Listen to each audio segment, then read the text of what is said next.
let's go on a little investigative journey, right?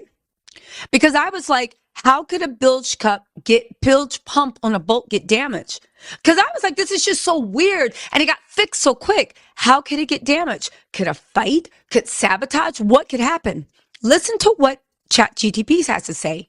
A physical fight or intense roughhousing on a boat can indeed trigger a chain reaction leading to a serious flooding emergency through the damage is usually happens indirectly rather than someone physically smashing the bilge pump itself. Hold on, you guys.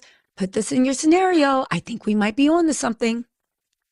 Direct damage versus reality. Can a fight smash a bilge pump? Remember, Nolan had that mark on the back of his head, leading to believe that there was a fight going on. Now, I do have a theory about what the fight was about.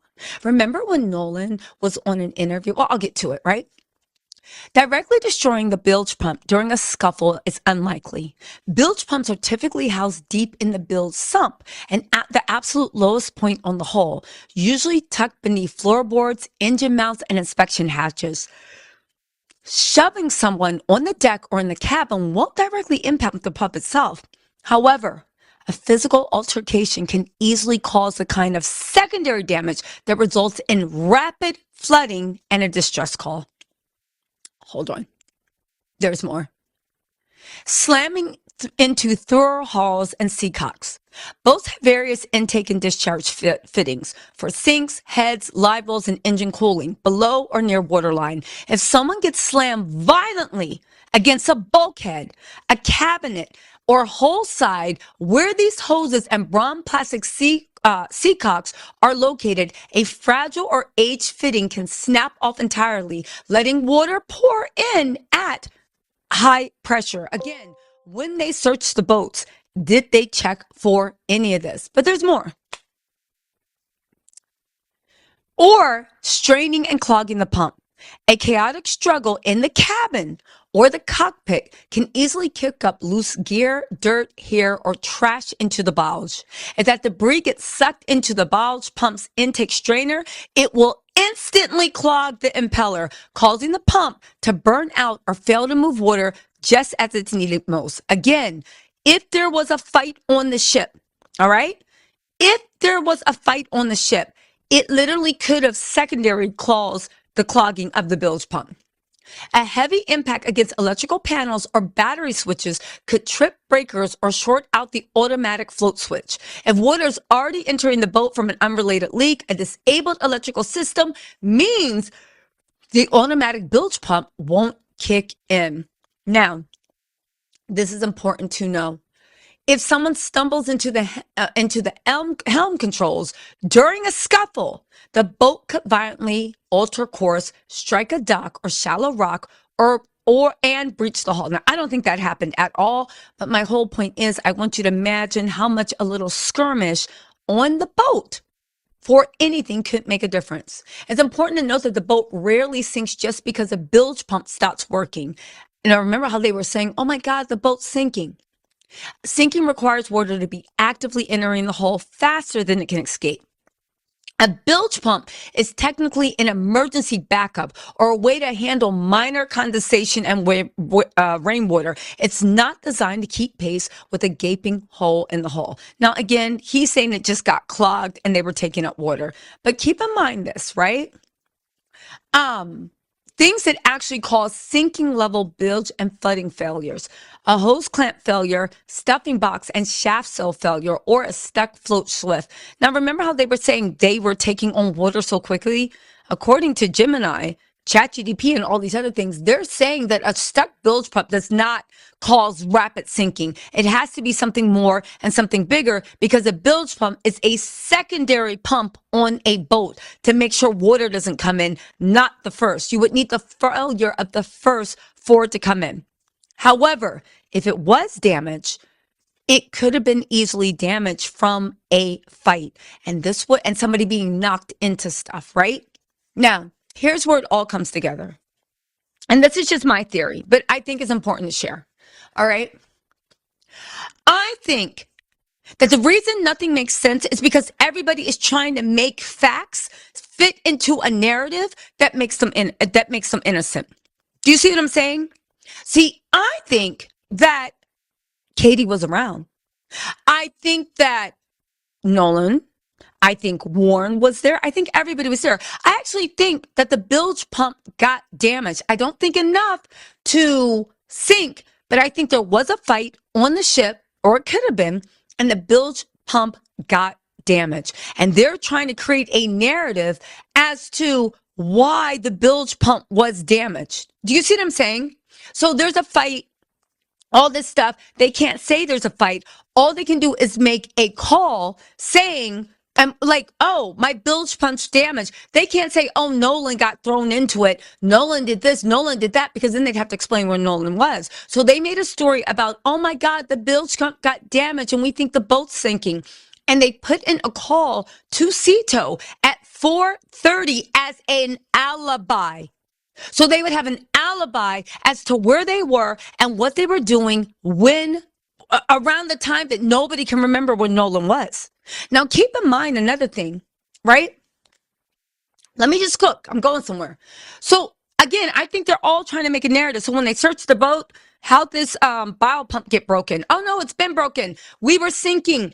We were here. We were there. We called for help because we thought we were sinking. But then the grandfather's on the other line being like, yo, don't worry about it. We don't need help. Just ignore their call.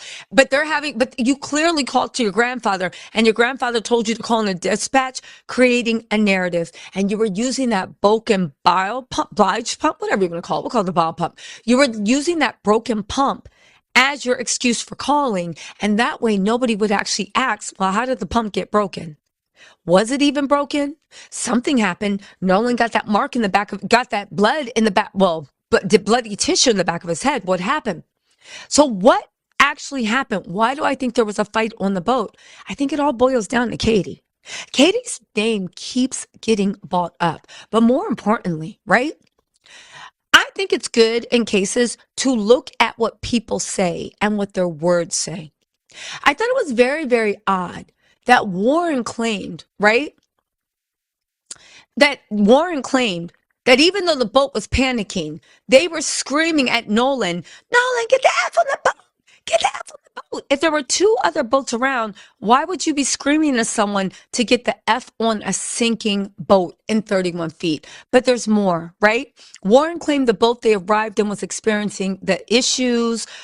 They said Warren said no, and there was a conflict over the yelling. But keep in mind, we just found out that all these boats, even Katie's boats, were right next to each other. So explain to me how Katie saw Warren leave, but never saw him get on the boat. His friends saw him go to Katie, but never saw him actually be with Katie. And everybody just act like Nolan just vanished, even though they weren't like a half mile apart or even a 5-minute walk. They were right next to each other, docked next to each other. So why would everybody be involved in this big lie? If it is a lie, well, let me just say this, okay? And I think it's very important to say. In the second part of the interview, Warren said something very interesting. He said, Nolan was cradling Katie. I thought the use of the word cradling was really odd. It seems such a hater way to describe something. Not, oh, they were hugged up. You know, he was with Katie. Oh, he was over there loved up with Katie. No, cradling her. As if you had been observing for a while. As if you had been sickened by the affection. As if you had been like, God, he's doing too much. Like, really? He's cradling her. It's such a jealous, observational, hater word to the thing. What if Nolan was the big man? Either Warren, because Warren said his brother got in a fight. Either Warren or his brother said some slick shit and got in a fight with Warren because they were jealous because Katie wanted Warren. Hear me out. They were jealous Katie wanted Warren. So they started a fight with Warren because they wanted to sun him and put him in his place and humiliate him and embarrass him in front of Katie. And what if when they started shit with Warren, it started with them yelling, Warren, get the F on the boat. Get the F on the boat. Because maybe one of them had a crush on Katie. Again, maybe the person saying he was cradling her. Maybe one of them had a crush on Katie.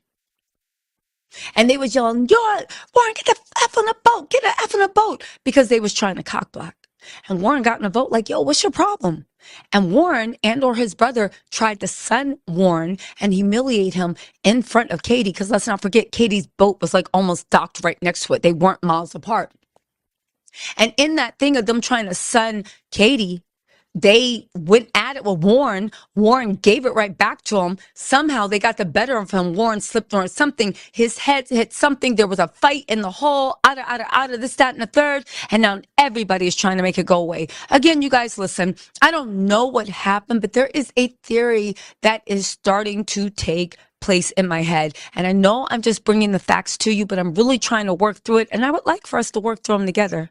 Anyway, y'all, listen, let me know what you think in the comments.